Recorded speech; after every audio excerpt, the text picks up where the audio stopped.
कौन सा होमवर्क दिया था, कहाँ तक दिया था? मौर्य साम्राज्य तक बताया था आपको, मौर्य साम्राज्य के बारे में कुछ। तो जब भी किसी शासन को पढ़ेंगे, मौर्य साम्राज्य को पढ़ेंगे, किसी भी एक डायनेस्टी, एम्पायर, किसी को भी पढ़ेंगे तो 5 चीजें उसके बारे में पढ़ना पड़ती है, ठीक है? उस समय की सोशल लाइफ, सामाजिक जीवन, जिस भी साम्राज्य को पढ़ोगे, डायनेस्टी को पढ़ोगे, तो उस समय का सामाजिक जीवन, उस समय का राजनीतिक जीवन, राजनीति कैसी थी, आर्थिक जीवन, इकोनॉमिक,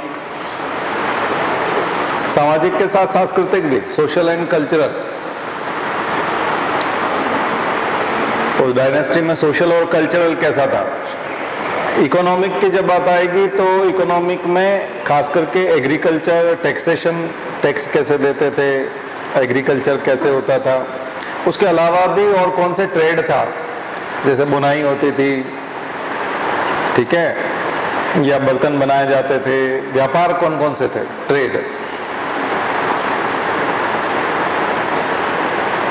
फिर जो कला है उस समय की, कल्चर में कला, जब सोशल में जब बात करेंगे तो उसमें कल्चर भी आएगा, तो उसमें कला, आर्ट कौन कौन से थे, सिक्के।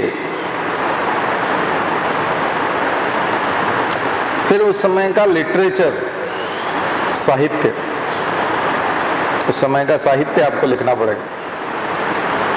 और फिर फॉरेन रिलेशंस, उसके विदेशों से या दूसरे देशों से, दूसरे राजाओं से संबंध, पड़ोसी राजाओं से संबंध, और दूसरे देशों से भी, तो उसको फॉरेन रिलेशंस बोलते, विदेशी संबंधों की बात होती है। तो इस तरह से ये 5 चीजें जो है ये सभी के उसमें होते हैं, चाहे वो गुप्त साम्राज्य हो, चाहे मौर्य साम्राज्य हो। तो जब भी आप साम्राज्य पढ़ो तो इनको ध्यान में रखते हुए पढ़ो, ठीक है? विदेशी संबंधों में वो जो फाइयान, वेनसोंग जैसे लोग आते हैं और लिख के जाते हैं, बाहर के जो यात्री होते हैं, ट्रेवलर्स, तो वो जब अपना ट्रेवलिंग अकाउंट लिखते हैं तो उसके ऊपर नोट्स मिलता है आपको। तो ये जानकारियां आपको सभी साम्राज्य के लिए, सभी डायनेस्टीज, जब भी आप कोई वंश पढ़ोगे उसके बारे में सभी में करना, ये बेसिक है। इसके अलावा भी और कुछ है छोटा मोटा, है ना? जैसे कल्चर वाले में आर्किटेक्चर भी जोड़ोगे कि उस समय का आर्किटेक्चर कैसा था।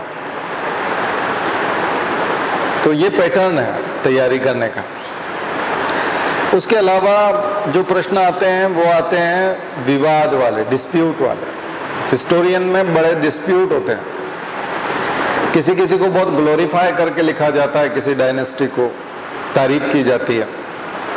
कुछ लोग आलोचना, क्रिटिसिज्म करते हैं कि नहीं नहीं ऐसा भी नहीं था, जितना आप कह रहे हैं वैसा कुछ नहीं था, बल्कि उसका उल्टा मीनिंग था। जैसे गुप्ता आज के टाइम पे बोलते हैं कि वो बहुत स्वर्ण युग था, तो स्वर्ण युग आप कैसे बोलते हो? उसको गोल्डन एज कैसे बोल सकते हैं? गोल्डन एज इसलिए बोल रहे हैं कि सोने के सिक्के ज्यादा थे, कॉइन्स बहुत बनते थे। तो क्या प्रॉस्पेरिटी को और सिक्के बनाने को इसी को गोल्डन एज बोलेंगे? जबकि महिलाओं की स्थिति तो खराब हो गई थी और जातिवाद शुरू हो गया था, छुआछूत शुरू हो गई थी, अनटचेबिलिटी बढ़ गई थी, और महिलाओं को सती किया जाने लगा था, प्रॉपर्टी माना जाने लगा था। और पुरुष को लगता था कि मैं मर गया हूं तो मेरी प्रॉपर्टी जो मेरे साथ जा सकती है उसको मैं साथ ले जाऊंगा। तो इसका जीवन, चूंकि ये मेरी प्रॉपर्टी है तो मैं इसे किसी को भी नहीं दूंगा, तो ये मेरे साथ ही मरनी चाहिए महिला, मेरी पत्नी है। तो उसका सती होना शुरू हो गया। तो ये सब चीजें जब शुरू हो रही है तो ऐसे में आप उसको स्वर्ण युग कैसे कह सकते हैं? तो इतिहासकार, अलग अलग इतिहासकार उसके बारे में डिबेट करते हैं। तो ये प्रश्न आते हैं, क्या वाकई में गुप्ता पीरियड जो था वो स्वर्णकाल था, गोल्डन पीरियड था, या उसे गोल्डन पीरियड कहा जा सकता है? तो जो फेमिनिस्ट वाले होते हैं, इगैलिटेरियन वाले होते हैं, या ह्यूमन राइट्स वाले होते हैं, वो तो अगेंस्ट में होते हैं उसके, कि नहीं गुप्ता के टाइम ऐसा कुछ नहीं हुआ कि उसे स्वर्णकाल कहा जाए। लेकिन हिंदू धर्म के दृष्टिकोण से देखें तो वो स्वर्णकाल माना जाता है, क्योंकि हिंदू धर्म जो है उस समय पनप गया था बहुत अच्छे से, ब्राह्मणवाद बहुत अच्छे से आया था उस समय। तो ऐसे में इतिहास में विवाद होते हैं, तो उन विवादों के प्रश्न बनता है कई बार, तो आपको बड़ा बैलेंस करके लिखना पड़ता है, क्योंकि एक तरफ लिखेंगे तो कॉपी चेक करने वाले पे डिपेंड करेगा, फिर वो आपको बिल्कुल हालत खराब कर सकता है। तो बहुत सोच समझ के आंसर देना पड़ता है, डिप्लोमेटिक आंसर देना पड़ता है। तो डिप्लोमेटिक लिखना भी सीखना चाहिए, बीच में पता ना चले कि ये इधर लिख रहा है या इधर लिख रहा है, ठीक है। फिर आता है कई बार कि साहित्य का विकास ही क्यों हुआ, आखिर इतना लिटरेचर कैसे लिखा गया। तो आगे आज जो हम बात कर रहे हैं वो गुप्ताज वाली बात कर रहे हैं। गुप्ताज में लिटरेचर बहुत लिखा गया, जबरदस्त लिखा गया। सबसे बड़ा नाम तो कालिदास ही है, जिनको भारत का शेक्सपियर कहते हैं। जर्मन कवि गेटे 1870 में यहां से संस्कृत को जर्मनी में ले गए थे, और गेटे ने अभिज्ञान शाकुंतलम का ट्रांसलेशन किया था जर्मन भाषा में, संस्कृत से जर्मन में किया था। तो बहुत पॉपुलर प्ले है अभी जर्मनी का अभिज्ञान शाकुंतलम। अभिज्ञान शाकुंतलम जर्मनी के अधिकांश लोग जानते हैं।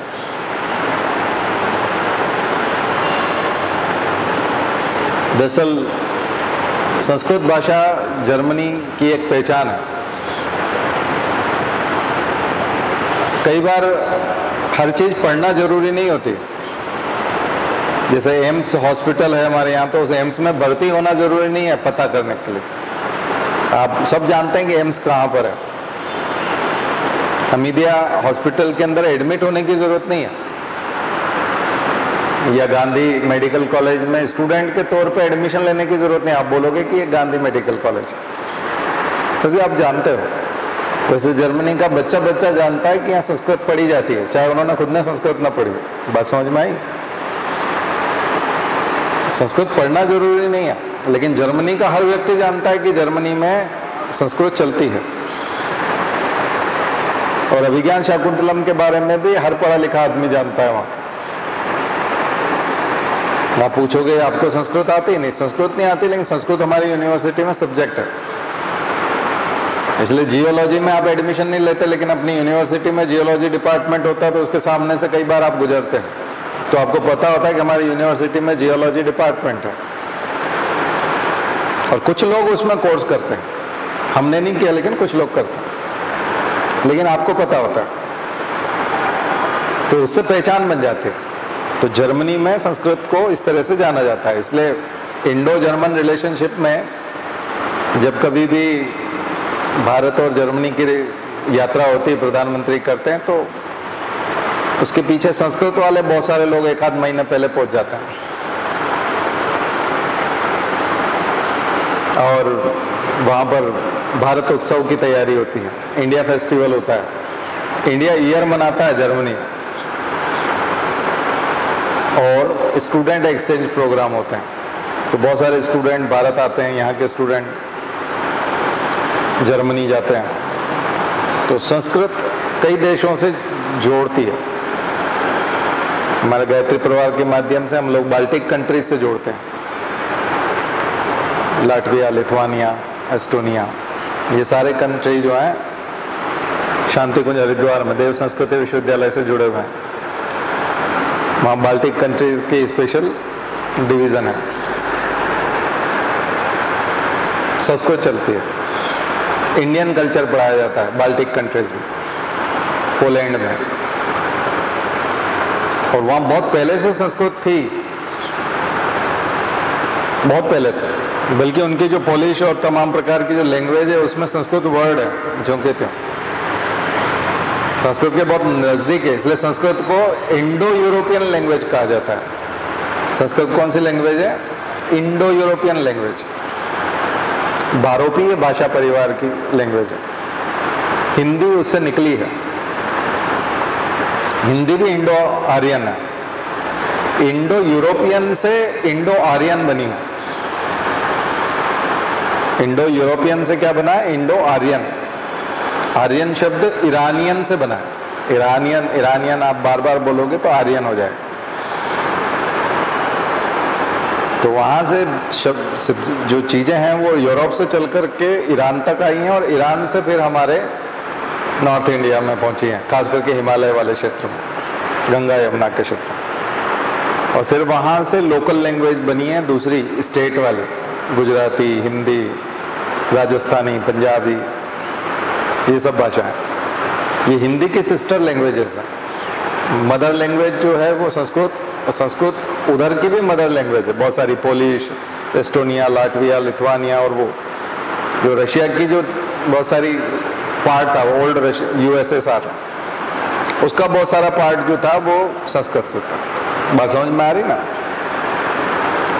तो गुप्त काल में वो संस्कृत जो थी वो निकले थे और उसकी क्वालिटी बहुत अच्छी थी संस्कृत की। जबकि मौर्य साम्राज्य के समय में संस्कृत को दबा दिया गया था, पाली भाषा को उठा दिया गया था बौद्ध धर्म की वजह से। वैदिक धर्म जो था वो अप्रासंगिक होने लगा था, अलोकप्रिय होने लगा था, लोकप्रिय नहीं रहा था। लोकप्रियता किसकी थी? बौद्ध धर्म की लोकप्रियता थी। मौर्य साम्राज्य के समय में बौद्ध धर्म की लोकप्रियता थी। बौद्ध धर्म बहुत ज्यादा लोकप्रिय था, पॉपुलर था। लेकिन पुष्यमित्र शुंग के समय में फिर से बौद्ध धर्म पे थोड़ा थोड़ा अंकुश आने लगा। श्रीगुप्त ने जब गुप्त साम्राज्य की संस्थापना की, श्रीगुप्त पहला शासक था, रामगुप्त, श्रीगुप्त, और उसके बाद जो आए समुद्रगुप्त, सबसे बड़ा राजा समुद्रगुप्त, जिसने राज्य को बहुत दूर दूर तक फैला दिया था। लेकिन समुद्रगुप्त के समय में आप हरिशैन को देखोगे, प्रयाग प्रशस्ति संस्कृत भाषा में, प्रयाग प्रशस्ति किसमें है? संस्कृत भाषा। संस्कृत भाषा में उसी प्रकार से मीनिंग निकलते हैं जैसे हिंदी में निकलते हैं। हिंदी में जो सेंटेंस बनाते हैं, जैसे अंग्रेजी में सेंटेंस बनाते हैं हम लोग, वैसे संस्कृत के सेंटेंस मिलेंगे।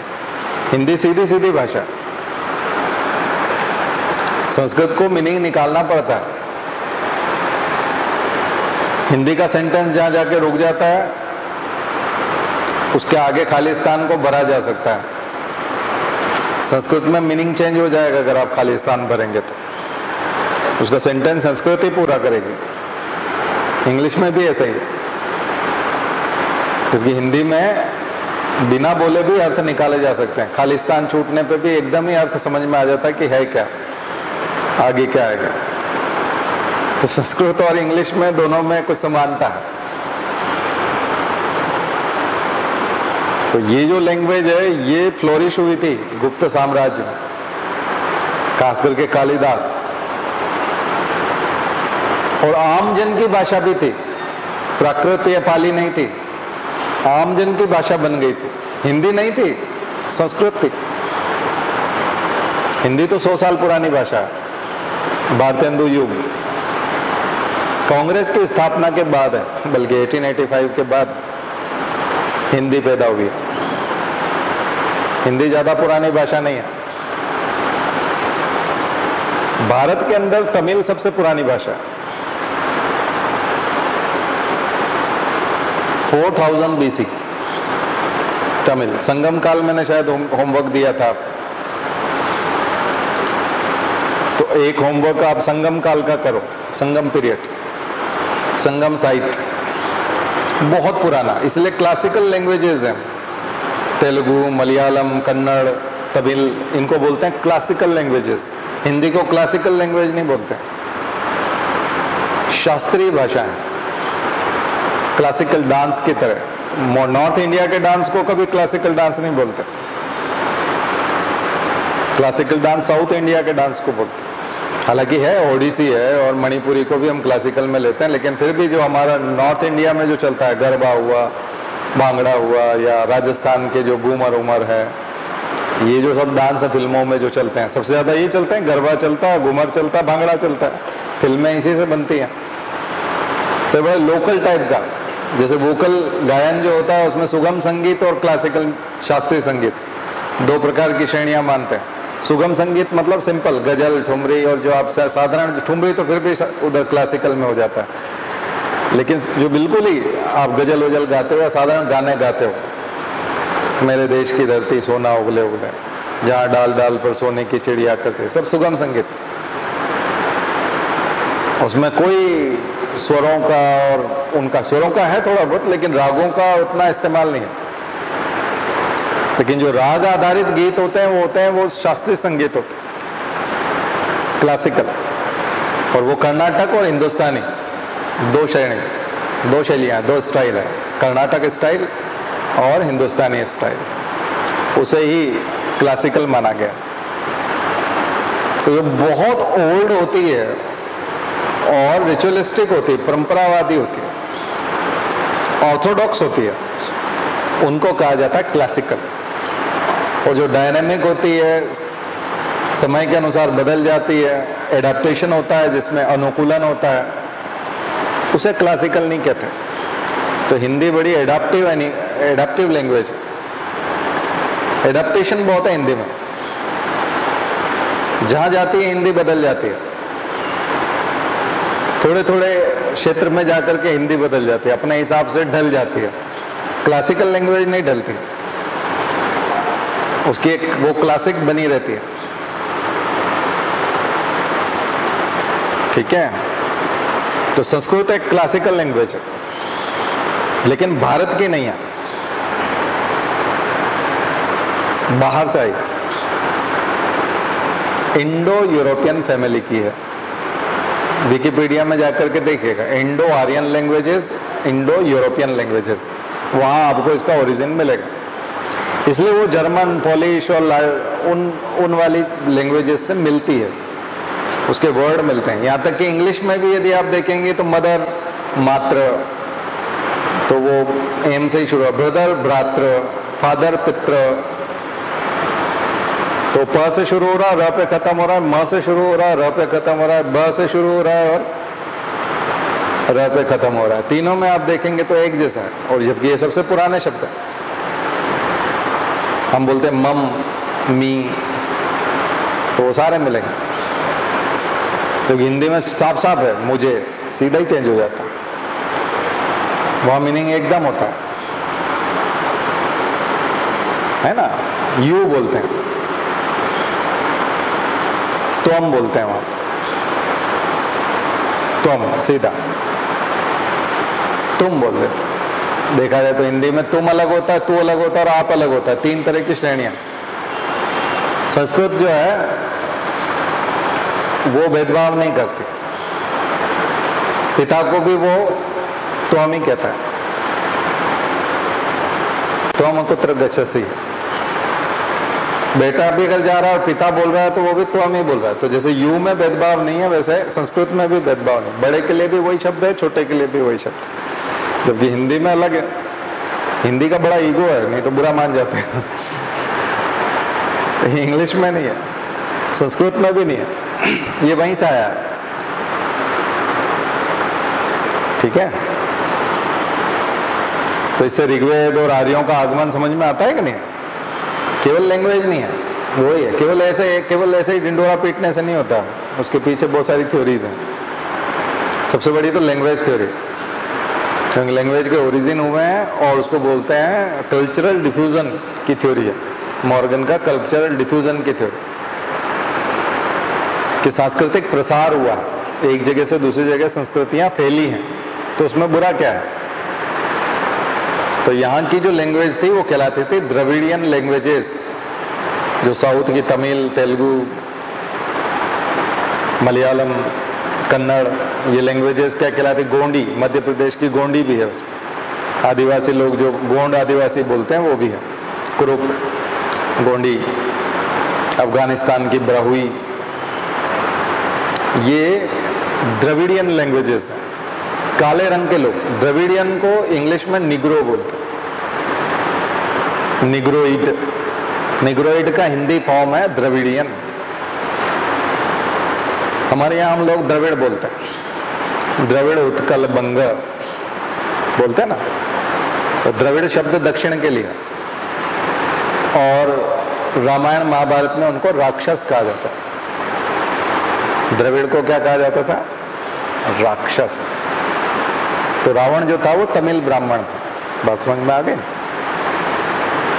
तमिल ब्राह्मण था, तो राक्षसों के राजा थे, राक्षस जाति से था। राक्षस होते नहीं थे, ऐसे कुछ नहीं होते थे इस टाइप के कि जो बड़े बड़े दांत हो, मुंह, ऐसे नहीं होते थे। वो जाति है, काले रंग के होते, ठीक है, ब्लैक होते थे, रंग काला था, निग्रो थे। और आर्यन जो थे वो कॉकेशाइड प्रजाति थे, यूरोपियन गोरी प्रजाति थी। अभी आर्यन का अगर असली स्वरूप आपको देखना है तो वो मिलेंगे जम्मू कश्मीर के और पंजाब के लोग। आर्यन है, शुद्ध आर्यन जो है वो जम्मू कश्मीर, पंजाब, अफगानिस्तान के लोग हैं, जिनकी हाइट 6 साढ़े 6 फीट सामान्य होती है। 6 फीट से ही शुरू होता है युवा वहां का। 6 फीट से नीचे होना ही एक अपराध है। 6 फीट से नीचे होना मतलब अपराध है। तो ऑस्ट्रेलिया की क्रिकेट टीम देखते हो और बांग्लादेश की क्रिकेट टीम देखते हो तो समझ में आ जाती ना। तो वो कॉकेशाइड है, वो निग्रोइड है एक तरह के। वो निग्रोइड भी नहीं बल्कि मंगोलाइड और निग्रोइड का मिक्स है। ममता बनर्जी जैसे, छोटी हाइट, ठीक है, तो मंगोलाइड है। ना वो चीनी जापानी हो पाए और ना ही आर्यन हो पाए, गोल मटोल चेहरा और वो वैसा हो गया, और कलर जो है वो निग्रो वाला ले लिया, द्रविड़ वाला ले लिया। तो मंगोलो द्रविड़। तो बंगाल की जातियों को क्या बोलते हैं? मंगोलो द्रविड़। जापान और चीनी जैसा चेहरा और कलर, आंखें वैसी जापान और चीनी टाइप के, और दाढ़ी पे बाल नहीं होते, ठीक है, बहुत कम दाढ़ी आती है। पुरुष जो होते हैं उनकी दाढ़ी थोड़ी बहुत कहीं आ जाती है ना। सौरव गांगुली की तो फिर भी ठीक है। ये इधर से गए हुए ब्राह्मण है ना, गांगुली ब्राह्मण होते हैं, तो आर्यन है, वो आर्यन लक्षण ज्यादा है। असली आर्यन लक्षण है बहुत घनी दाढ़ी मूंछ, जो कि खास करके तालिबान में जो देखने को मिलता है, वो असली आर्यन है बहुत ज्यादा। तालिबान के जो आतंकवादी आप लोग देखते हो ना, फिर जम्मू कश्मीर के जो आतंकवादी देखते हो, लड़के देखते हो, और फिर पंजाब के जो लोग देखते हो, दाढ़ी मूंछें जमती ना उनकी बहुत बहुत बहुत ज्यादा होती है, बहुत लंबा चौड़ा शरीर होता है। क्लासिफिकेशन देख लीजिएगा, रिजले का क्लासिफिकेशन है, BS गुहा का क्लासिफिकेशन, ज्योग्राफी में काम आएगा। मैं जो पढ़ा रहा हूँ वो पढ़ा रहा हूँ। BS गुहा, विरजा शंकर गुहा, 1931 की जो सेंसस हुआ था उन्हीं के बेस पे हुआ था। 1901 का जो सेंसस हुआ था, रिजले, हर्बर्ट रिजले का क्लासिफिकेशन। तो रिजले का क्लासिफिकेशन देखना, गुहा का क्लासिफिकेशन देखना, ये सब चीजें मिल जाएंगी आपको। साइथो द्रविड़ जो थे वो गांधी उसका एग्जाम्पल है। साइथो द्रविड़ गुजराती बनिया, साइथो द्रविड़। तो गुजरात के जो बनिया है वो साइथो द्रविड़ होता है, ठीक है।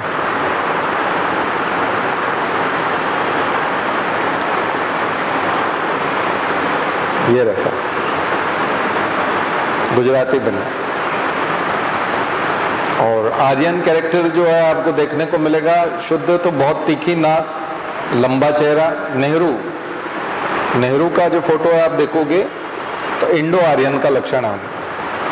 कश्मीर के लोग इंडो आर्यन, प्योर आर्यन तो नहीं है। प्योर आर्यन तो फिर आपको वहीं अफगानिस्तान और उसमें मिलेंगे, लेकिन जम्मू कश्मीर में इंडो आर्यन हो जाएंगे। तो ये लैंग्वेज जो मैं आपको बता रहा हूं ये उससे है।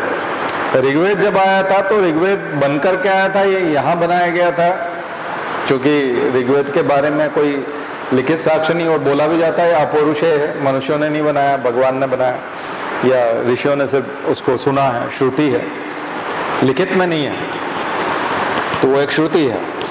तो अभी उसके बारे में सुन के कहाँ आए थे अभी ये पता नहीं है, लेकिन लैंग्वेज की फैमिली देखेंगे तो वो जाके यूरोप में बैठती है, लैंग्वेज फैमिली वहां से बैठती है। लेकिन चूंकि उसको भारत भूमि का ही माना गया और भारत का ही माना गया, तो हम लोग भारत में मान लेते हैं, ठीक है। अब जब सिलेबस बदलेंगे, कभी जोरदार तरीके से वकालत होगी हिंदू धर्म की, सनातन धर्म की, तब देखा जाएगा। अभी तक तो नहीं है तो अभी तक तो आपको वैसे ही पढ़ना पड़ेगा जो हम बता रहे हैं उसी लैंग्वेज में, क्योंकि प्रश्न भी उसी लैंग्वेज में आते हैं, तो आंसर भी वैसे ही होंगे। जब कभी बदल जाएगा सिलेबस तो तब देखा जाएगा। तो आपको ये हमने बता दिया। तो ये क्यों बताया? क्योंकि गुप्त साम्राज्य में वैदिक धर्म को फिर से जिंदा किया गया था। जो बौद्ध धर्म के समय में, तो बौद्ध काल, भगवान बुद्ध के तुरंत बाद बौद्ध धर्म नहीं फैला, अशोक ने फैलाया। अशोक ने सबसे ज्यादा फैलाया।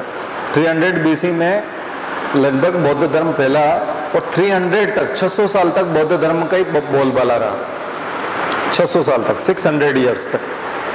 तब तक लोग ऋग्वेद और वेद और संस्कृत भूलने लगे थे, छुटपुट रह गए थे। तब समुद्रगुप्त के समय में, और खास करके विक्रमादित्य, चंद्रगुप्त विक्रमादित्य के समय में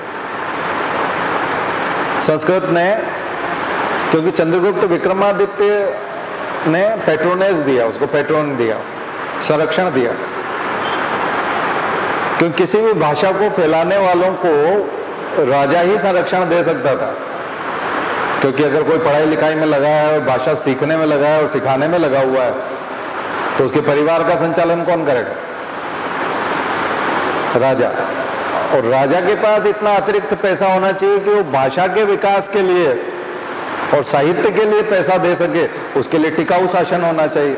तो राजा प्रतापी हो, या खास करके उसका बाप बड़ा शासन बना के गया हो और वो उसको सिर्फ मेंटेन कर रहा हो, तो उसके लिए भी ताकतवर राजा चाहिए, बेटे के रूप में भी।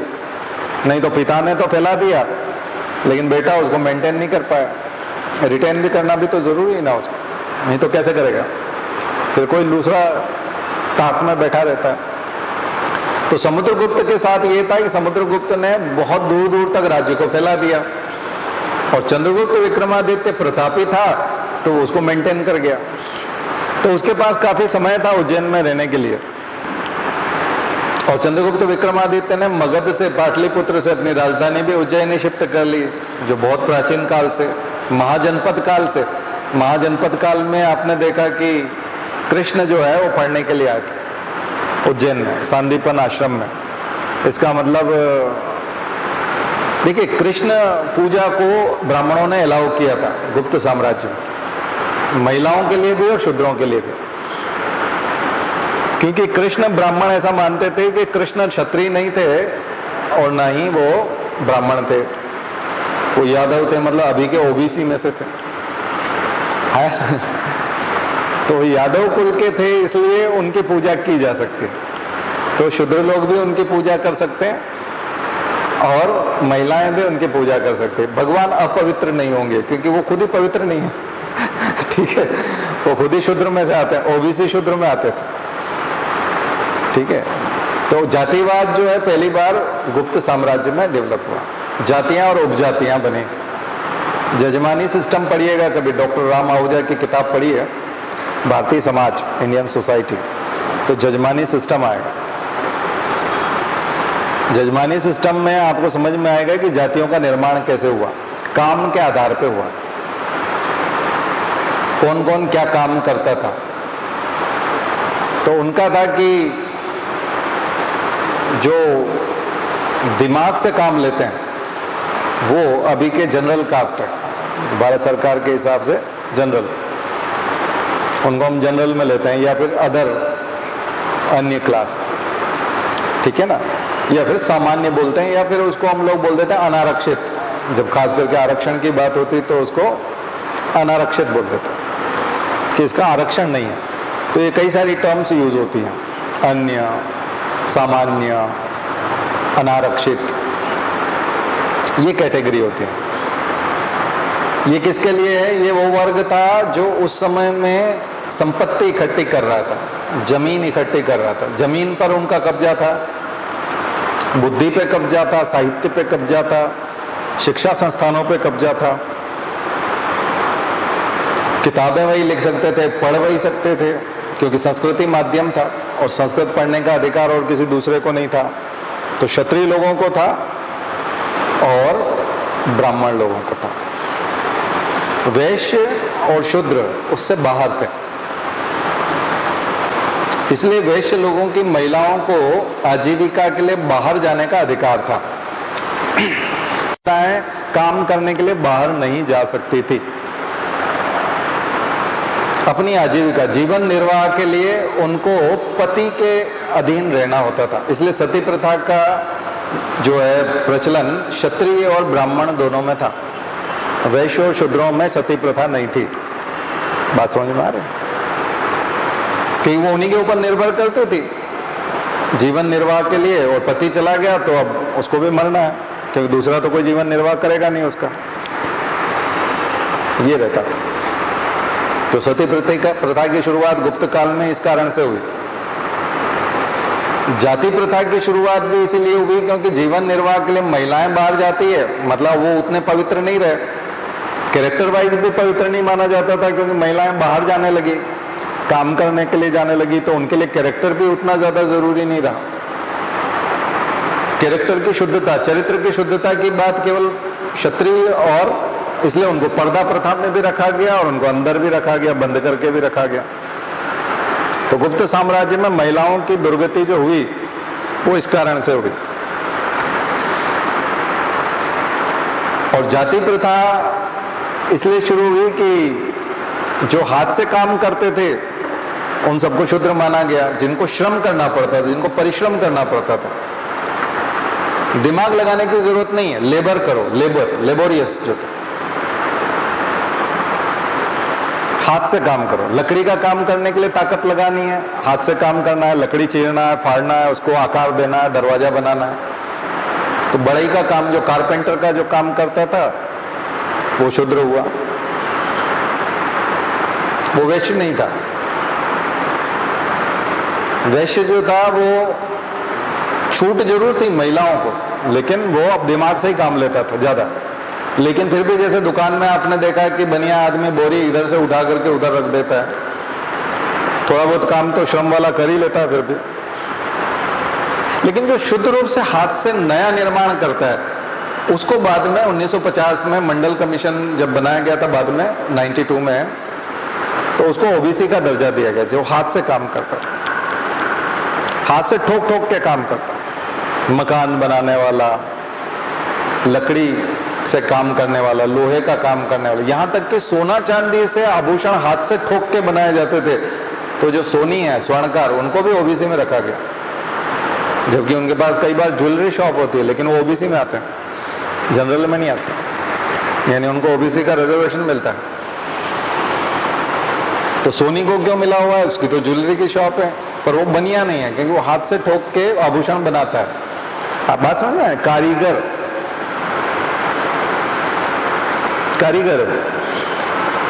आर्टिफैक्ट्स।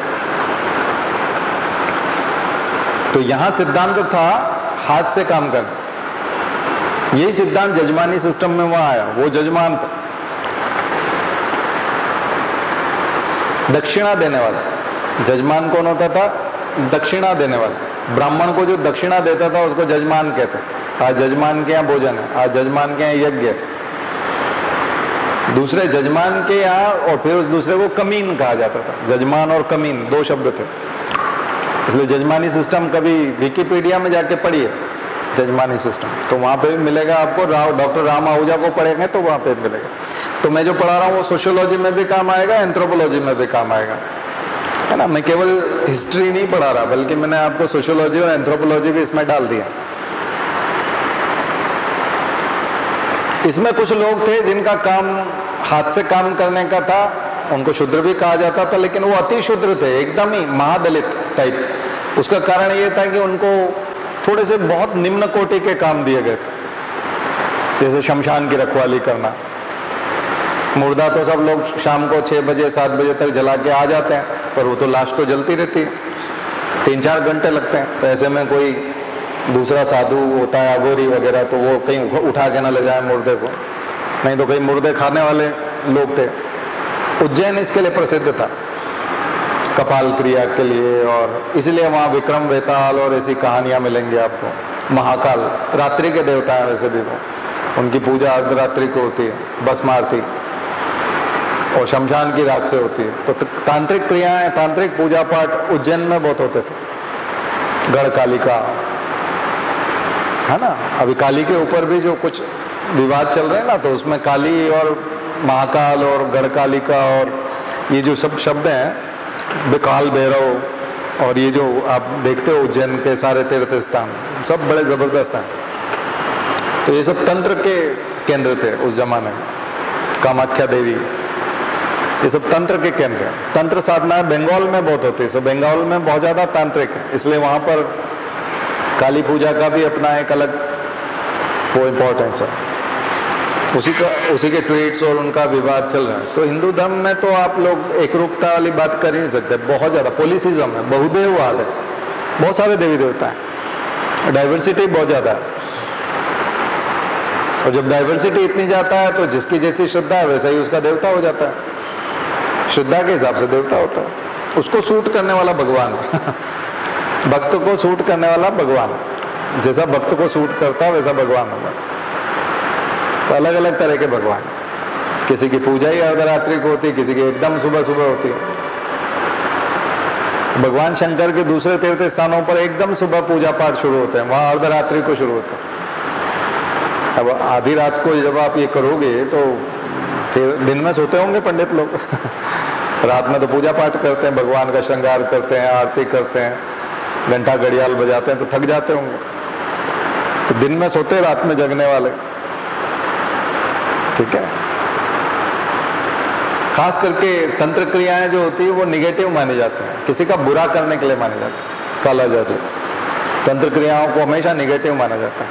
सकारात्मक तंत्र क्रियाएं बहुत कम है, बहुत कम, बहुत कम, अधिकांश बुरा करने के लिए होते हैं। और राक्षस जातियां जिनको कहते थे तमिल वाली, और वो भी इसमें कई सारी इन्वॉल्व होते थे, इसलिए उसको अभी कभी हिमालय पे इस प्रकार की चीजें होते हुए आप नहीं देखो। इसलिए हिमालय से जो धर्म आया था और सनातन धर्म या हिंदू धर्म आता है तो उसकी पवित्रता और उसका अलग ही माहौल होता है, उसका बिल्कुल अलग होता है। यहाँ जो मध्य भारत में और दक्षिण में जो कहानियां बनी हैं धर्म की, वो बिल्कुल अलग है, उनके किस्से बिल्कुल अलग है। तो हिंदू धर्म बड़ा विविध धर्म है। रक्त से पूजा होना, शमशान की राख से पूजा होना, मुर्दों से पूजा होना, जबकि शमशान में जब हम मुर्दा के वहां जाते हैं तो बल्कि भगवान के यहाँ जाने से पहले नहाते हैं, मंदिर में जाने से पहले नहाते हैं और खुद को पवित्र करते हैं। यहाँ शमशान को और मंदिर में ले जाया जा रहा है तो उसका पवित्र अपवित्र से कोई लेना देना नहीं, वो उनको प्रिय है। बात समझ में आ रही है ना। ये गुप्त काल में बहुत ज्यादा फैला था ये सब चीजें। और जो कैलेंडर बने थे, मैंने आपको एक आर्टिकल बताया था द हिंदू का, उसमें बताया था कि बौद्ध धर्म कम कैसे हुआ और हिंदू धर्म बड़ा कैसे। तो उसके लिए वो आर्टिकल में उन्होंने बहुत अच्छा बताया था कि ये जो कैलेंडर पे आपको देवी देवताओं के चित्र हैं, ये गुप्त काल में शुरू हुए हैं, ये चित्र, ये पेंटिंग्स। इसलिए अजंता एलोरा की पेंटिंग्स भी गुप्त काल की पेंटिंग्स हैं, गुप्ता पीरियड की। तो देवी देवताओं की आकृतियां जो आपको दिखाई पड़ती हैं गुप्ता पीरियड की। जैसे मैं आज जो आपको पढ़ा रहा हूँ ये आपके नोट्स में कहीं नहीं मिलेगा, किताबों में नहीं है। ये मैं बहुत सारे आर्टिकल जो समय समय पे आते हैं, या जो बहुत सारी माइथोलॉजिकल चीजें, बहुत सारे सीरियल, मूवीज और बहुत सारी चीजों से मिला के मैं आपको बता रहा हूँ। सीधा नोट्स में बहुत कम चीजें लिखी हुई है, तो आप उसका स्वरूप पढ़ते समय आपको इंटरेस्ट भी आएगा कि आप किस युग को पढ़ रहे हो, एक दृश्य बनेगा आपके सामने। तो लोग बौद्ध धर्म धारण करने के लिए जाते थे तो उनको बहुत दिक्कत आती थी, विहारों में, स्तूपों में जाना पड़ता था, और बौद्ध धर्म के लिए कठिन साधनाएं करनी पड़ती थी। बौद्ध भिक्षु में तो घर ही छोड़ना पड़ता था। तो लोगों को ये घर घर जाकर के समझाया गया है कि देखो ऐसा है कि ये देवता का चित्र लगा लो और धूप लगा दो, अगरबत्ती लगा दो, अगरबत्ती तो जो भी रही होगी उसमें धुआं करने के लिए धूप लगा दो, कुछ कर दो और तुम्हारा काम हो जाएगा। कहीं भटकने की जरूरत, किसी गुफा में बैठने की जरूरत नहीं है, तुम धार्मिक हो जाओ। बोले इतने समय हो जाएगा? हाँ। तो ज्योतिष भी आ गया था, ऐसा है कि इसमें यूं होगा, उसमें ऐसा होगा, तो हम तुम्हारा ये कर देंगे। तो उस दिन पूजा करा लो, उस दिन हवन करा लो, तो तुम्हारा काम हो जाएगा। फिर इतनी दक्षिणा तो हमको दे देना, उतना ये हो जाएगा। तो ऐसा उसके शॉर्टकट आ गए थे, ये गुप्तास पीरियड में आए थे और घर घर जाकर के धर्म पहुंचने लगा था। धर्म के लिए कहीं जाने की जरूरत नहीं थी, ब्राह्मण घर जाने लगे थे और पूजा पाठ कराने लगे थे और घर पे स्थापना करके आने लगे थे। तो यहां से मूर्ति पूजा की शुरुआत हुई थी। इससे पहले मूर्ति पूजा नहीं थी हिंदू धर्म में। वैदिक धर्म में मूर्ति पूजा जैसा कुछ नहीं था, केवल यज्ञ था और मंत्र थे, सब कुछ अदृश्य था, मूर्तियां और मंदिर नहीं थे। तो गुप्त काल में मंदिर बने और मूर्तियां बने। मूर्ति स्थापित करेंगे तो जिस स्थान पे स्थापित करेंगे वही मंदिर होगा। तो मंदिरों की शुरुआत और मूर्तियों की शुरुआत गुप्त काल में हुई। तो गुप्ता पीरियड कई मामलों के लिए ठीक है। तो इसी को फिर डिटेरियोरेशन भी बोलते हैं कि ये यहीं से डिटेरियोरेट हुआ है, थोड़ा यहीं से उसका नुकसान शुरू हो गया धर्म का भी, क्योंकि जो असली धर्म था वो फिलॉसफी थी और उस फिलॉसफी को तो जीवन में उतारना जरूरी था, लाइफ में लेके आना बहुत जरूरी था उसको। लेकिन अब लाइफ में लेके आने की जरूरत नहीं है, क्योंकि ये हो गया है, मंदिर में हमने ये चढ़ा दिया, इसमें चंदा दे दिया था, तो बात खत्म। जीवन में वो जो किताबें हैं वो उनको सुनने की जरूरत है, बस अमल करने की जरूरत नहीं है, आचरण में लाने की जरूरत नहीं। इसलिए दो तरह का धर्म हो गया, एक किताबी धर्म हो गया, एक जीवन का धर्म हो गया, दोनों अलग अलग हो गए। इसलिए जैन लोगों को देखते हो गए, अब जैन लोगों में महाराज जो होते हैं उनके वो सब बोलते हैं अपरिग्रह करो, संपत्ति का संग्रह मत करो। और भारत में सबसे ज्यादा अमीर लोग कौन है? जैन है। सबसे ज्यादा संग्रह उन्होंने किया हुआ है, जबकि उनको सबसे ज्यादा शिक्षा दी जाती है। सामान्य लोगों के पास, जिनके पास नहीं, उनको शिक्षा भी नहीं दी जाती कि तुम मत संग्रह करो, तो भी वो नहीं करते। उनको कहा जाता तुम मत करो, तो वो सबसे ज्यादा करते। अच्छा, उनको लगता है कि ये केवल सुनने की चीज है, यहाँ बैठ करके इनका काम है बोलना और हमारा काम है सुनना, बाकी करना अपने मन की है।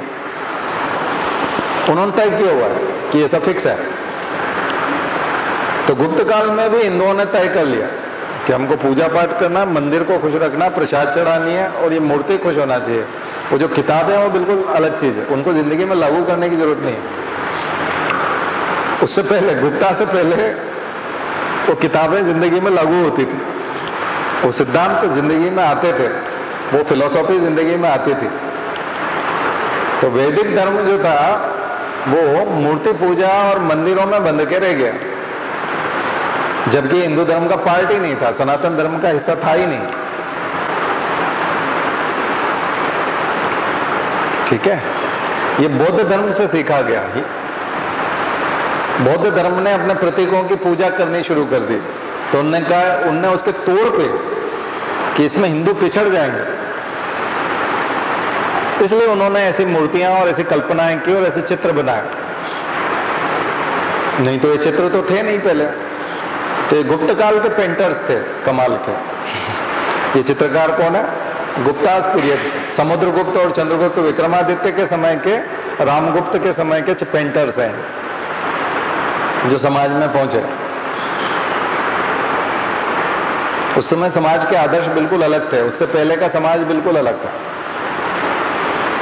इसलिए अशोक के समय का समाज बिल्कुल अलग था।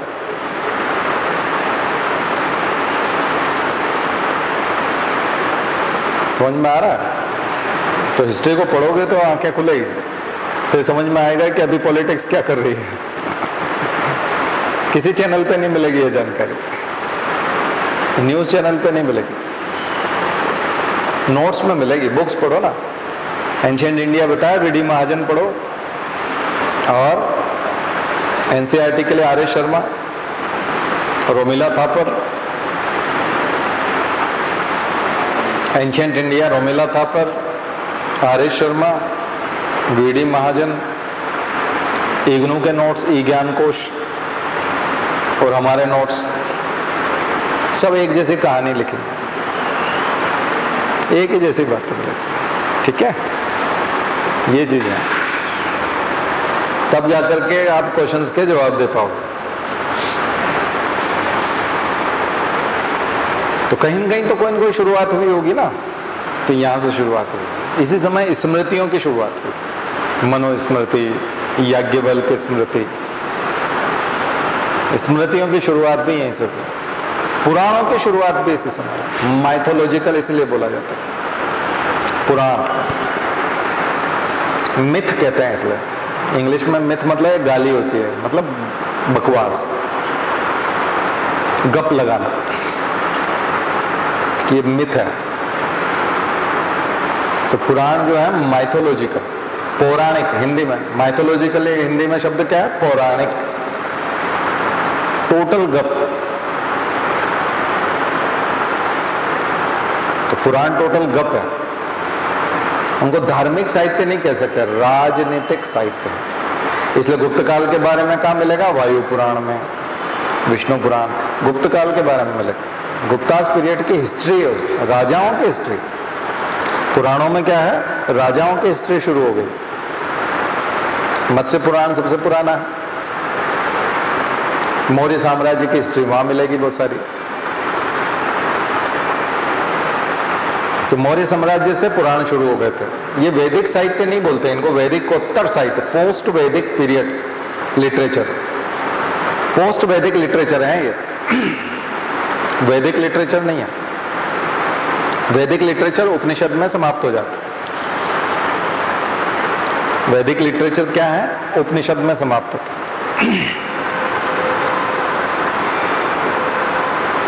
जैसे कुछ मूवीज होती हैं, जैसे कि मैरी कॉम वाली है, या जो बायोपिक्स होती है ना, वैसी होती हैं। तो ये दरअसल पुराण उपनिषद जो है बायोपिक और इस टाइप की मूवीज थी। जैसे इसरो पे कोई मूवी बनी है, या साइंस फिक्शन थे तो वो थोड़े से ऊंचे थे, तो उसमें उपनिषद में थोड़ी सी उस प्रकार का था, साइंस फिक्शन टाइप का। लेकिन कुछ मूवी होती है जो लाइक स्पाइडरमैन और ऐसे जो बिल्कुल ही गप टाइप होती है, मतलब जो पॉसिबल नहीं है ना, बिल्कुल ही हवा में नहीं देखते आप लोग। बहुत सारी वेस्टर्न मूवीज भी बहुत सारी हैं ऐसी, हॉलीवुड की भी, जो एकदम से कुछ भी हो जाता है, आदमी यहां से उड़ के वहां चला जाता है, वहां सुपरमैन टाइप। ठीक है, तो ये जो है ये पुराण, उस समय के पुराण जो है 18 पुराण यही वाले, ऐसी मूवीज हैं, उनकी स्टोरीज है पौराणिक, इसलिए उसको पौराणिक कहा जाता है। ये बहुत बने और लोगों को फिर इनमें बहुत मजा आने लगा, क्योंकि इनकी स्टोरीज जो थी वो बहुत इंटरेस्टिंग थी और एकदम मिरेकल था उसमें। तो उनको लगता था ये कमाल की चीज है, तो पंडित लोग इनको सुनाते थे और लोग सुनते थे। तो कथाएं किस्से इन्हीं से शुरू हुए। रामायण महाभारत नहीं था उस समय, रामायण महाभारत इतना पॉपुलर नहीं था, इसलिए बहुत सारे देवी देवताओं को स्थान मिला। ठीक है, रामायण महाभारत अगर शुरू से चलता, वाल्मीकि यदि थोड़ा संस्कृत थोड़ी सरल बना के रखते, तो वेद व्यास ने अगर उनको सरल संस्कृत में लिखा होता, तो बहुत टफ संस्कृत था, बहुत ही टफ था, आम जनता की बस की बात नहीं थी, बहुत सारे ब्राह्मणों की बस की बात नहीं थी, इसलिए उनकी कथा किससे नहीं बन पाए, बहुत लेट बने, बहुत ज्यादा लेट। रसखान, तुलसीदास, मीराबाई, ये सब लोग जो थे ये उसको कर पाए, ये पॉपुलर कर पाए। इसके लिए 1500-1600 तक इंतजार करना पड़ा, तब जाके पॉपुलैरिटी मिले। तब तक तो बहुत सारे देवी देवता निकल करके आ गए। फिर शंकराचार्य जो आए 700 में, 700 से 800 के बीच में जो शंकराचार्य हैं, उन्होंने फिर लोगों को कहा ये सब बकवास है, तुम गलत भटक गए, ये कैलेंडर, ये देवी देवता, इन सब की कोई जरूरत नहीं है। अद्वैतवाद, दूसरा कोई है ही नहीं, एक ही है, यानी वेद, वेदों की तरफ जाओ। फिर वेद आए और फिर तुलसीदास और इनकी वजह से सब वापस भटकाव आया, लोग फिर पूजा पाठ और फिर तंत्र मंत्र और फिर इन्हीं में उलझ गए, मूर्तियों में और मंदिरों में। फिर बहुत सारे मंदिर बने, 1000 ईस्वी में राजपूत राजाओं ने बनाया, उसके बाद दूसरे राजाओं, क्षेत्रीय राजाओं ने बनाया। तो फिर दयानंद सरस्वती ने, विवेकानंद ने फिर वेदांत की तरफ ले गए और फिर उन्होंने कहा फिर वेदों की तरफ चलो। 2-2, 3-3 बार हुआ ऐसा कि वेदों से भटकाव हुआ। पहला तो बौद्ध धर्म की वजह से हुआ मौर्य साम्राज्य में, और फिर गुप्त साम्राज्य में फिर से वेदों की बात उठी, लेकिन वो भटक करके फिर मूर्ति पूजा और मंदिर में चली गई। फिर शंकराचार्य आए, उन्होंने फिर अद्वैत की बात की और वेदों की ओर लौटने की बात कही, लेकिन फिर गड़बड़ हो गया। और फिर वापस 1800 से 1900 के बीच में दयानंद सरस्वती और विवेकानंद आए, एनी बेसेंट आई, थियोसॉफिकल सोसाइटी, और वो फिर उपनिषदों और वेदों की ओर ले गए। तो 3 बार हुआ ऐसा, वेदों और उपनिषदों की तरफ ले जाने की कोशिश 3 बार हुई। तो असली भारत का जो तत्व ज्ञान है, जिसे आर्ष साहित्य कहते हैं, एंशिएंट स्पिरिचुअल टेक्स्ट जिन्हें कहा जाता है, वो है ऋग्वेद, ब्राह्मण, आरण्यक और उपनिषद और वेदांग, 6 वेदांग और दर्शन, फिलोसॉफिकल स्कूल, 6 फिलोसॉफिकल स्कूल्स, योग, न्याय, सांख्य, वैशेषिक, मीमांसा, वो चीज। और आधुनिक लोगों ने, आधुनिक संतों ने भगवत गीता को उससे जोड़ा और कहा कि पूरी महाभारत की कथा में अगर काम की अगर कोई चीज है तो वो है भगवत गीता। तो उसको वेदांत के साथ जोड़ा जा सकता है, क्योंकि वो एनालिटिकल है और वो किसी भी बुद्धिमान आदमी को समझाया जा सकता है।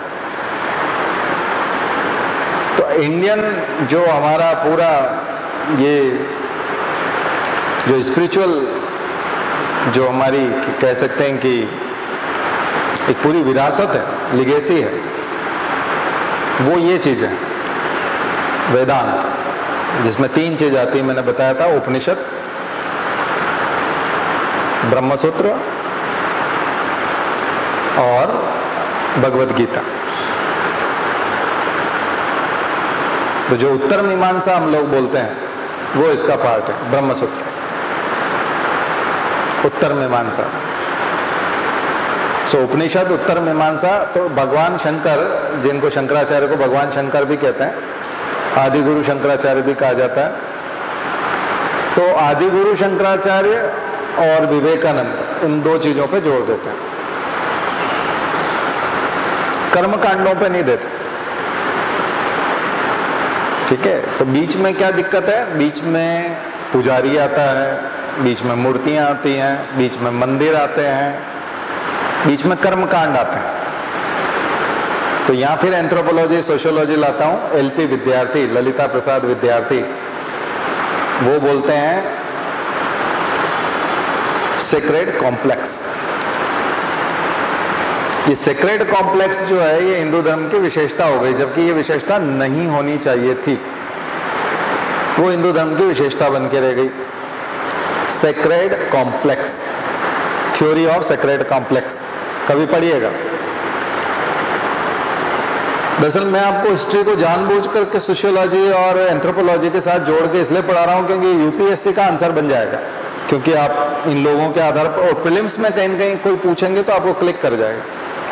और रैशनैलिटी भी आती है इससे, ठीक है, रैशनैलिटी भी आती है। बाकी ऐसा लेक्चर आपको इस टाइप से यहाँ नहीं मिलेगा हिस्ट्री में, क्योंकि वो उसको वहीं तक बना के रखते हैं, हिस्ट्री तक। हमने चेंज कर दिया। तो एलपी विद्यार्थी क्या बोलते हैं सेक्रेड कॉम्प्लेक्स में? वो बोलते हैं कि एक स्पेशल सेक्रेड पर्सन होता है, एक सेक्रेड प्लेस होता है। तो वो गया का जो हिंदू मंदिर है विष्णुपाद का, उसका एग्जाम्पल देते हैं। गया, हिंदू गया, इन हिंदू गया लिखते हैं। 2 तरह के, बौद्ध गया और हिंदू गया। तो बौद्ध गया में भगवान बुद्ध है। भगवान बुद्ध को वहां ज्ञान प्राप्त हुआ था महाबोधि वृक्ष के नीचे, उसको बोध गया बोलते हैं। उससे 10-12 किलोमीटर इधर फल्गु नदी के किनारे ही विष्णुपाद मंदिर है, जहां पर तर्पण होते हैं। हिंदू लोग अपने पूर्वजों का तर्पण करते हैं। तो वहां जो माहौल होता है, पंडा जो होता है उसको सेक्रेड पर्सन कहा है उन्होंने, एक पवित्र व्यक्ति। वो जो चैंटिंग करता है मंत्रास, राइम्स, वो जो है वो है स्पेशल वर्ड्स, सेक्रेड वर्ड्स या सेक्रेड पोएम्स, सेक्रेड राइम्स। तो उसके लिए क्या है भैया, उसके लिए पीछा करता है। कौन पीछा करता है? मंत्र, पुजारी और एक वातावरण, सेक्रेड एटमॉस्फेयर यानी मंदिर, सेक्रेट टेम्पल, सेक्रेट प्लेस तो टेम्पल, और नदी का किनारा हो, घाट हो, तो ये उन्होंने हिंदू धर्म की परिभाषा दी है ना उसमें, तो सेक्रेट कॉम्प्लेक्स, ये मिलकर के एक पवित्र सम्मिश्र बनाते हैं, तब व्यक्ति में भाव पैदा होता है धर्म का, तो उसको हिंदू धर्म माना। सेक्रेट कॉम्प्लेक्स थ्योरी, उसके लिए स्थान भी जरूरी है, मंत्रोच्चार जरूरी है, पंडित जरूरी है, वेशभूषा जरूरी है, उस प्रकार के फूल और अगरबत्ती और धूप लगा हुआ, और नदी बह रही है पास में, तभी तो दान दक्षिणा आएगी ना, और फिर दान दक्षिणा, उसके साथ दान दक्षिणा, ठीक है। सेक्रीफाइस, वो त्याग है, बलि, उस समय में बलि कहा जाता था। कल बलि देंगे बकरे की मुसलमान लोग, हिंदू लोग भी देते हैं देवी देवताओं के यहाँ। बहुत सारे लोग देवी देवताओं के नाम पे बकरी खा जाते हैं अभी भी भारत में बड़ी मात्रा में। पहले तो मंदिरों में था, इंदिरा गांधी ने बंद करा दिया, वाइल्ड लाइफ प्रोटेक्शन एक्ट 1973। नहीं तो वन्य जीव जंतु अधिनियम के तहत वो भी हो गया, नहीं तो पहले बहुत भारी मात्रा में था, बड़ी मात्रा। मुसलमान 18% है इस देश में, 70% लोग मांस खाते हैं, मुसलमान केवल 18%, इसका मतलब 52% हिंदू भी खाते हैं। इस देश के मांसाहारी जितने हैं उनमें 52% हिंदू भी हैं, 70% लोग मांसाहारी हैं इस देश में, 52% हिंदू भी हैं।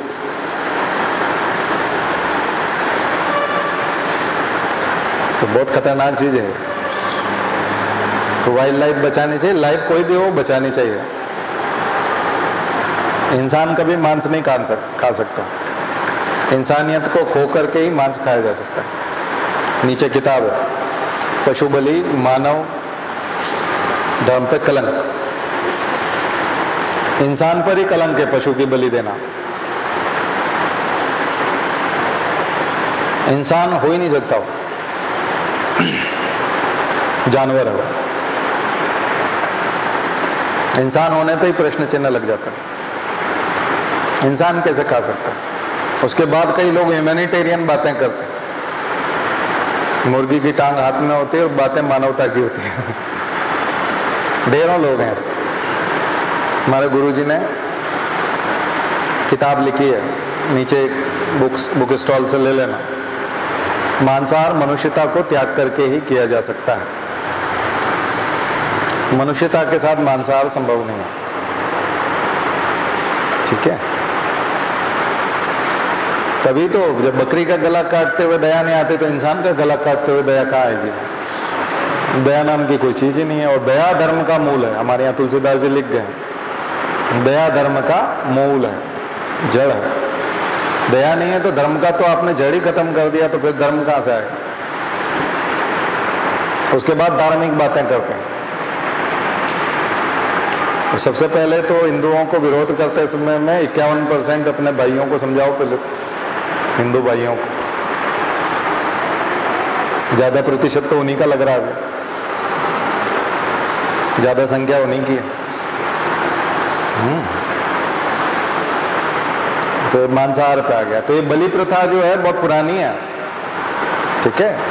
पहले अश्वमेध था, अश्वमेध का मतलब घोड़े को काट के डालना नहीं था, लेकिन जब भगवान राम ने अश्वमेध किया था तब घोड़ा दौड़ाया था, और घोड़ा दौड़ाया था तो दौड़ के आ गया था, तो फिर उसका पूजा पाठ किया था, यज्ञ में बुलाया था उसको माला पहनाई थी और उसका पूजा पाठ किया था कि तुमने जो है दिग्विजय कर लिया। दिग्विजय, दिग का मतलब होता है दिशा, चारों दिशाओं में विजय प्राप्त करना, उसको बोलते हैं दिग्विजय। तो दिग्विजय प्राप्त कर ली मतलब हमारे घोड़े को किसी ने रोका नहीं, मतलब स्वीकार कर लिया। अश्व शक्ति का प्रतीक था, पावर, इसलिए हम लोग हॉर्स पावर बोलते हैं। जो आपकी बिजली की मोटर होती है उसमें बोलते हैं कितने हॉर्स पावर की, HP की मोटर है। तो हॉर्स पावर मतलब अश्व शक्ति, शक्ति का प्रतीक होता है, बहुत तेज गति से दौड़ता है, ताकत बहुत होती है। तो उसे काटेंगे क्यों? काटना तो था नहीं, उसको घुमाना था। हमारी ताकत को रोक के दिखाओ। नहीं सकते तो फिर सुजरेंटी आएगी, आप सोवरिन नहीं रहोगे, संप्रभु नहीं रहोगे, उसको सुजरेंटी कहेंगे। यानी आपने हमारी अधीनस्थता, सबऑर्डिनेटशिप मान लिया, आप हमारे सबऑर्डिनेट हुए। अब आप हमारे सिक्के चलाओ, अपना ध्वज जो लगाओगे उस पर हमारा सिंबल होगा, करेंसी पे हमारा नाम होगा, हमारे नाम के सिक्के चलाओ। शासन करो ना, लेकिन हमारे रिप्रेजेंटेटिव के तौर पे करो। समुद्रगुप्त ने यही किया था साउथ में।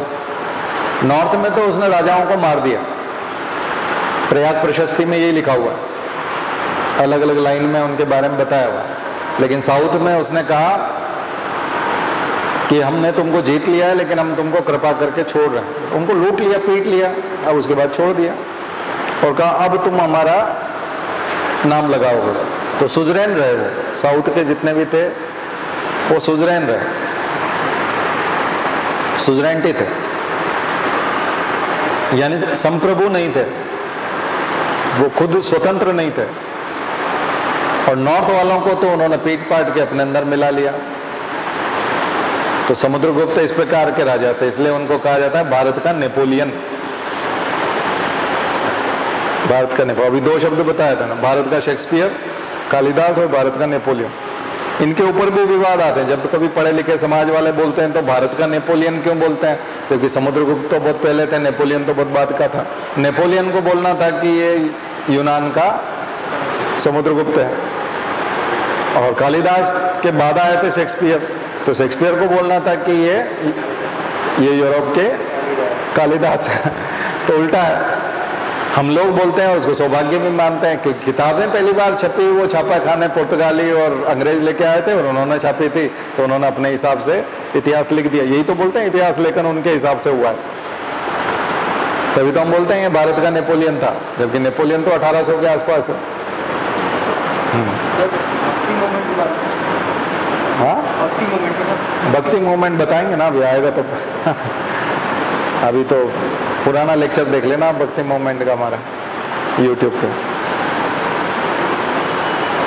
यहाँ भी जो हम बता रहे हैं वो गुप्ताज के टाइम पे मैं अनछुई चीजें बता रहा हूँ, वो जो आपको पढ़ने में इंटरेस्ट देंगे आपका, और वो आपको बुक्स में नहीं मिलेगी, ठीक है ना, और लिखना पड़ेगी। यूपीएससी ऐसे ही, यूपीएससी के जो क्वेश्चन है वो मैं जो सिखा रहा हूँ आप आंसर दे पाओ। अगर आप किताबें से पढ़ के जाओगे तो यूपीएससी का क्वेश्चन समझ में नहीं आएगा, लेकिन ये लेक्चर सुन करके आप यूपीएससी का क्वेश्चन एकदम से एग्जैक्ट समझ में आएगा, आपको वही पढ़ाया जा रहा है। जो एग्जाम पूरी अलग ही है, यूपीएससी बहुत अलग से पूछता है, अलग तरीके से पूछता है। क्या कारण है कि ऐसा हुआ और ऐसा नहीं हुआ, और ये तो बहुत सारे कल्पनाओं में भी ले जाता है। तो अगर आप इस प्रकार के एनालिसिस नहीं कर सकते तो आप बाहर हो जाएंगे। कई बच्चे यूपीएससी में लिख ही नहीं पाते हैं, बैठे रहते हैं, सोचते रहते हैं, देखते रहते हैं, लिख ही नहीं पाते, प्रश्न ही समझ में नहीं आते, पूछ के रहे, हवा ही नहीं लगती।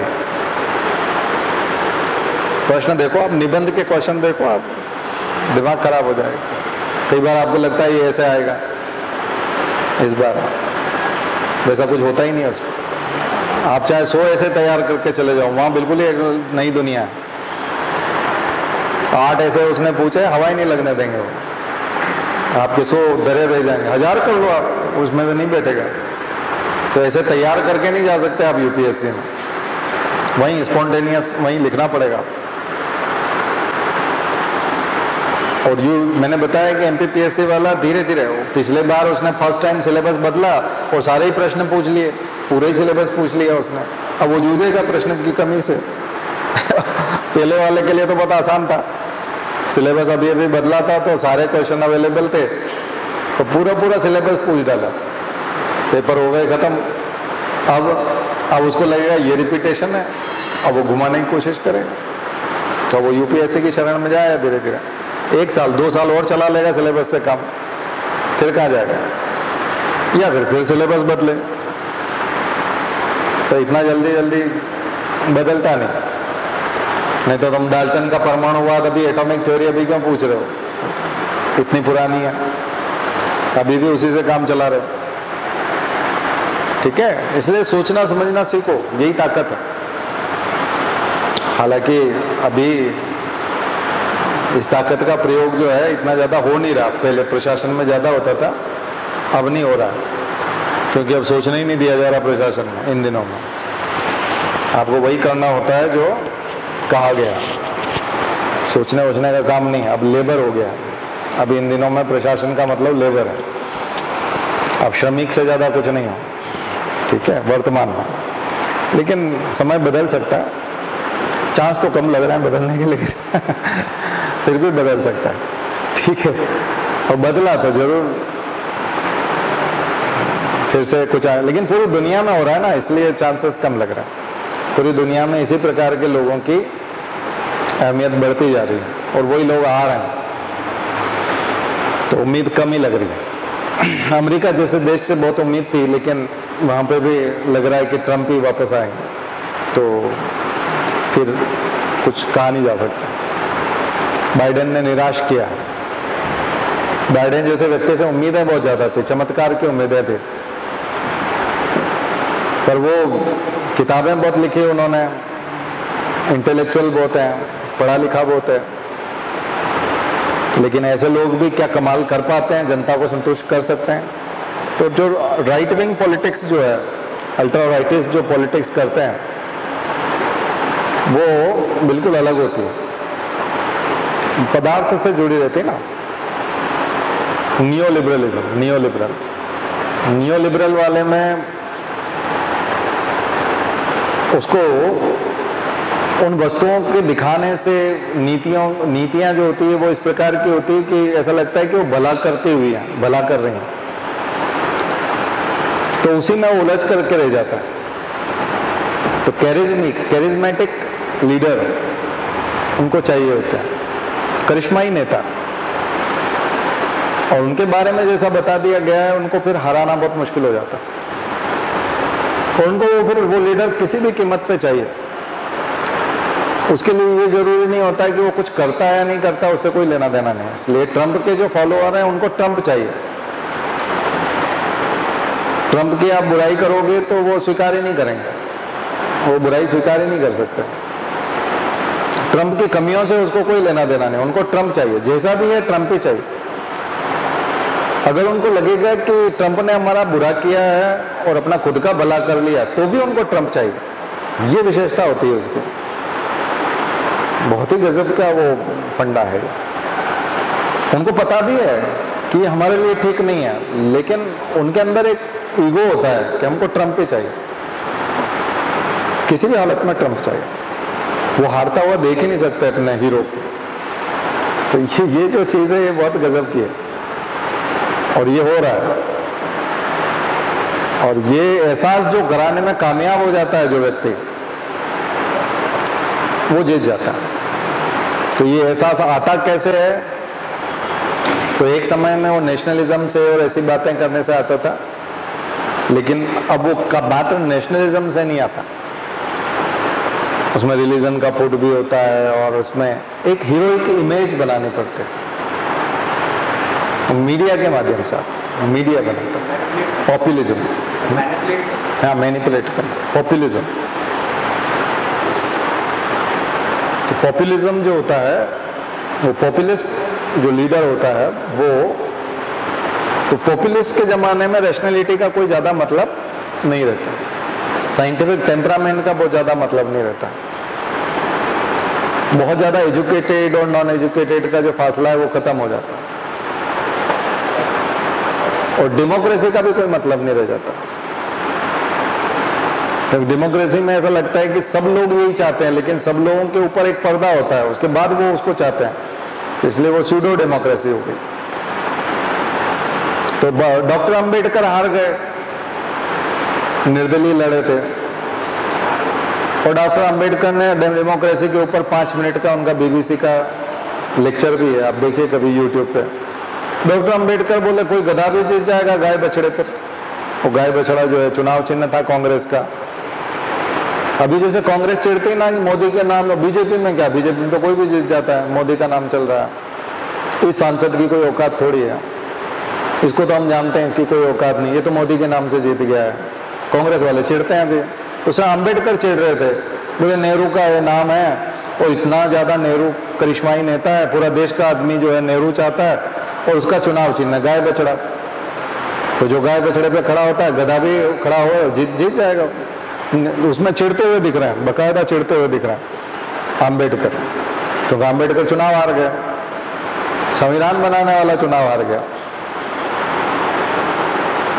वो नेहरू के सामने, नेहरू की पॉपुलैरिटी के सामने जमानत जब्त हो गई। लोगों ने बिल्कुल पसंद नहीं किया, बोले नेहरू के सामने खड़े होते शर्म आनी चाहिए।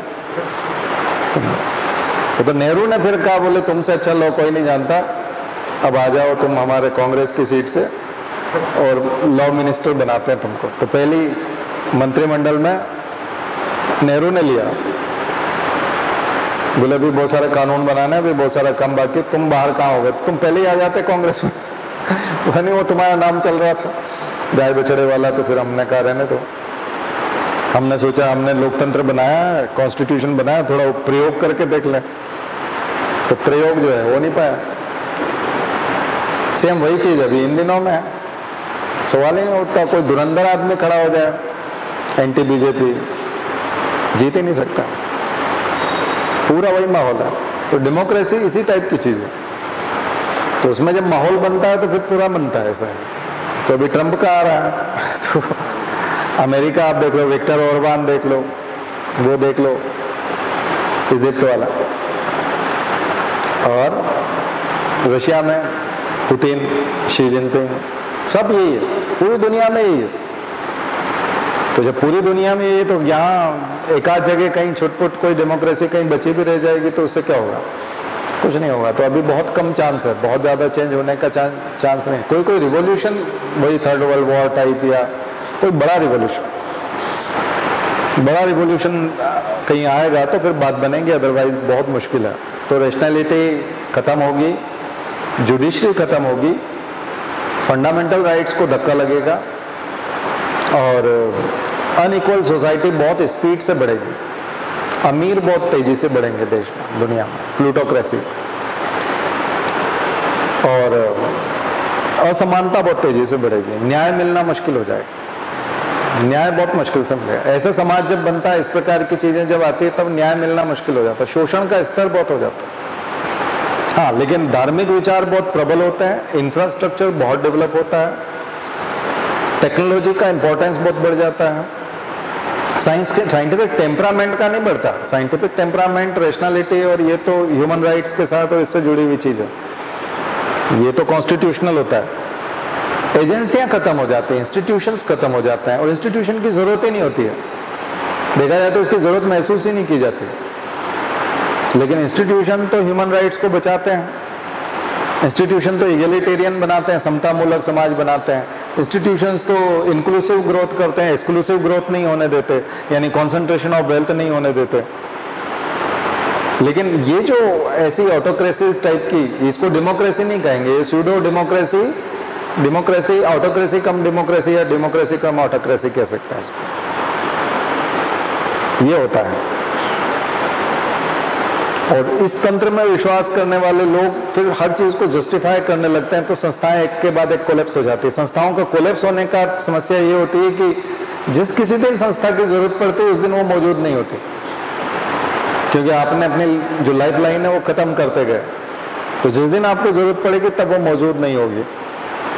अभी ऐसा लगता है कि उसकी जरूरत नहीं है, लेकिन जिस किसी दिन जरूरत है उस दिन मिलेगी नहीं, तो अन्याय बहुत बढ़ जाता है, इनजस्टिस बहुत होता है, न्यायपालिकाएं नहीं रहती, संस्थाएं नहीं रहती। तो कई बार हमको लगता है कि बहुत सुपर पावर हो जाएंगे, फलाना हो जाएंगे, लेकिन अपराधी तो मनुष्यों में से ही होते हैं, समाज में से ही होते हैं, और जब अपराधों की श्रृंखला आती है तब संस्थाओं की जरूरत पड़ती है उनको रोकने के लिए, मनुष्यों को एम्पावर भी करना पड़ता है, कमजोरों को एम्पावर करना पड़ता है, उसकी जरूरत नहीं होती। तो अभी 10 करोड़ लोग हैं इस देश में जो खरीदारी करते हैं, इस देश के 128 करोड़ लोग खरीदारी नहीं कर पाते हैं। तो इसलिए वी शेप रिकवरी नहीं बोलेंगे, इसको के शेप रिकवरी बोलते हैं। के शेप रिकवरी में यह है कि केवल 10 करोड़ लोग ऊपर चले गए, 128 करोड़ लोग गर्त में चले गए। अब ये हो सकता है कि इस देश में 20 करोड़ 30 करोड़ लोग खरीदने लग जाएं 10 करोड़ से, तो ये जरूर हो सकता है कि अगर ये संस्थाएं भी खत्म हो गई और पॉलिटिक्स इसी तरह चलती रही तो खरीदार कितने हो जाएंगे? जब देश की जनसंख्या 150 करोड़ होगी तब हो सकता है 20 करोड़ 30 करोड़ लोग खरीदार हों, और वही सब कुछ चीजें खरीद रहे हैं, सब कुछ खरीद रहे हैं। पूरे मार्केट के जितने एनालिसिस है उन सारे एनालिसिस को यदि आप स्टडी करोगे तो देखोगे कि 10 करोड़ लोग खरीद रहे हैं। प्रीमियम सेगमेंट जो है, प्रीमियम सेगमेंट जिसको बोलते हैं, जैसे प्रीमियम कार्स है, 10 लाख 12 लाख से ऊपर वाली कार, उनकी ग्रोथ सबसे ज्यादा है। और जो कि गरीबी बहुत बढ़ रही है, भुखमरी बढ़ रही है, लोगों की नौकरी जा रही है, अनएम्प्लॉयमेंट बढ़ गया, लेकिन वो सेगमेंट जो प्रीमियम सेगमेंट है वो ऊपर चला गया। और प्रीमियम सेगमेंट में एक बार जो ऊपर चला जाता है, शराब में किसी ने 800 की शराब पीना शुरू कर दी तो वो 600-700 वाली कभी नहीं पीता, फिर वो उससे ऊपर वाली पीता है। वैसे ही कोई अगर 13 लाख की या 14 लाख की कार खरीद लाया तो अब वो फिर से कभी भी उसके बाद कभी 10 लाख की या 9 लाख की कार नहीं खरीदेगा, उसके बाद वो 18 या 22 वाली कार खरीदेगा। उनकी बढ़ोतरी बहुत ज्यादा है। तो ये सिद्ध करती है कि एक सेगमेंट जो बन गया है प्रीमियम सेगमेंट, वो बहुत आगे बढ़ गया। मार्केट में इन्होंने बताया, हिंदुस्तान यूनिलीवर वालों ने, कि पहले जो विम था या सनसिल्क का शैम्पू था या ये था, ये ब्यूटी प्रोडक्ट्स और ये जो घरेलू काम की जो चीजें हैं, विम बार तो बर्तन धोने में बहुत काम आता है, तो इनकी सेल जो है वो गिरी है।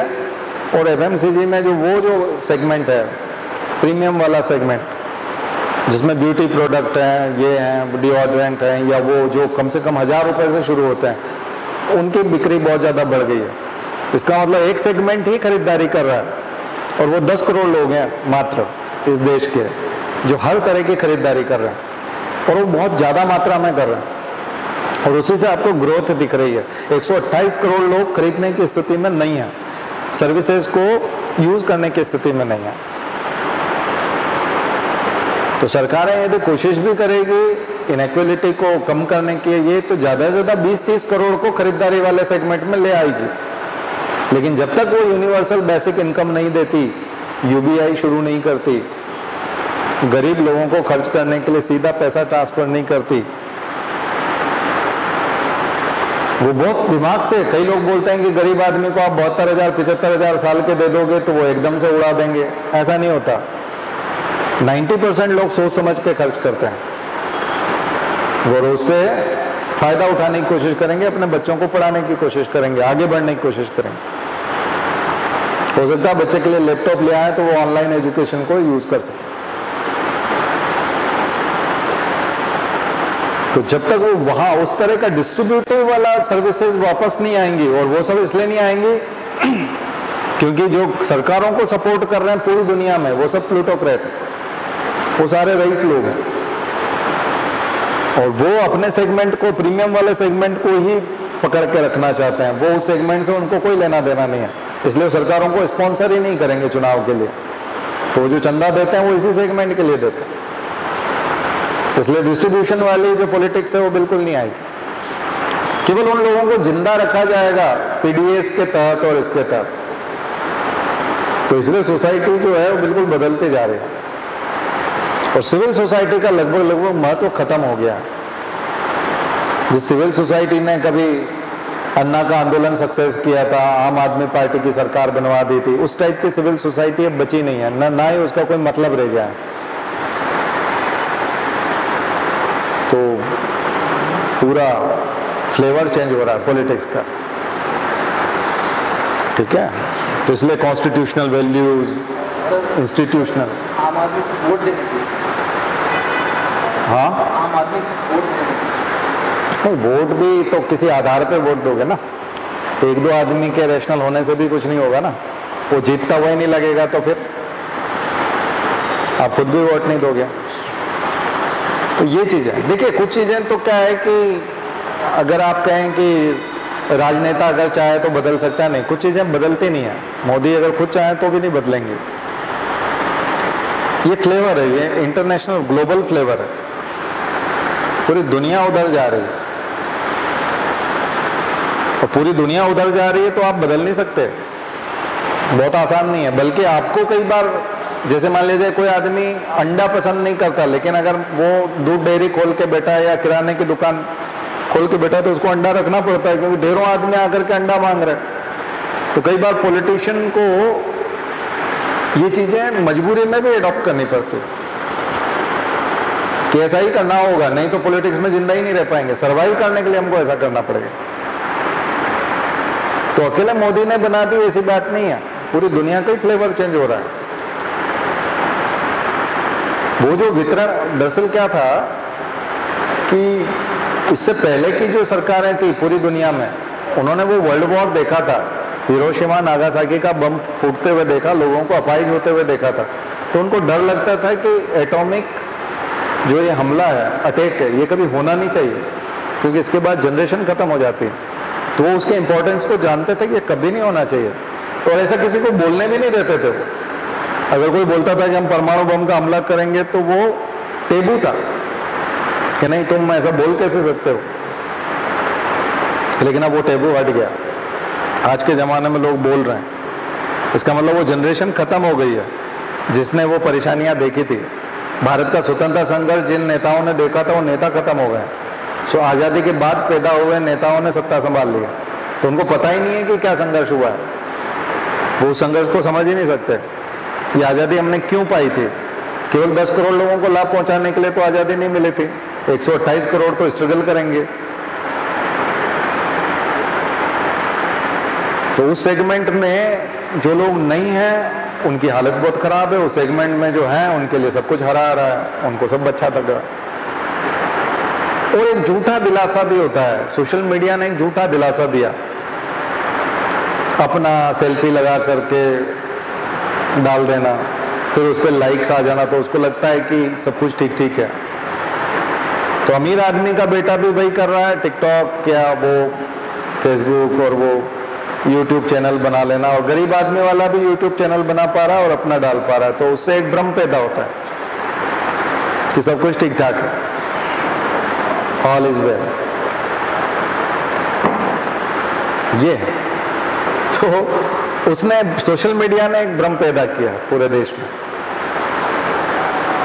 तो इसलिए वो उस चीज को ठीक होने के लिए, रिफॉर्म करने के लिए जो रिवोल्यूशन होना चाहिए वो रिवोल्यूशन नहीं हो सकता, वो रिवोल्यूशन को रोक देता है। अभी आपने कहा ना कि आम आदमी से वोट देने के लिए, सेल्फी डालने के लिए भी है और वो अच्छा एहसास होता है। और सबसे इसको बोलते हैं डेमोक्रेटाइजेशन।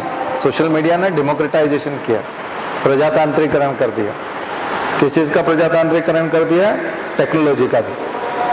हर किसी आदमी के हाथ में टेक्नोलॉजी वहां तक पहुंच गई है। पहले गाना सुनना, ग्रामोफोन रिकॉर्ड थे तो बहुत ही रईस लोग चाय पीते हुए गाना सुन पाते थे। शहर का सबसे अमीर आदमी के पास ग्रामोफोन होता था। रेडियो जब आया था तो सबसे अमीर आदमी के पास, टेलीविजन जब आया था तो शहर में कोई एक आध टेलीविजन या छोटे गांव में होता था, तो जो सबसे रईस आदमी था उसके घर में टेलीविजन था, बाकी सबके घर में नहीं था।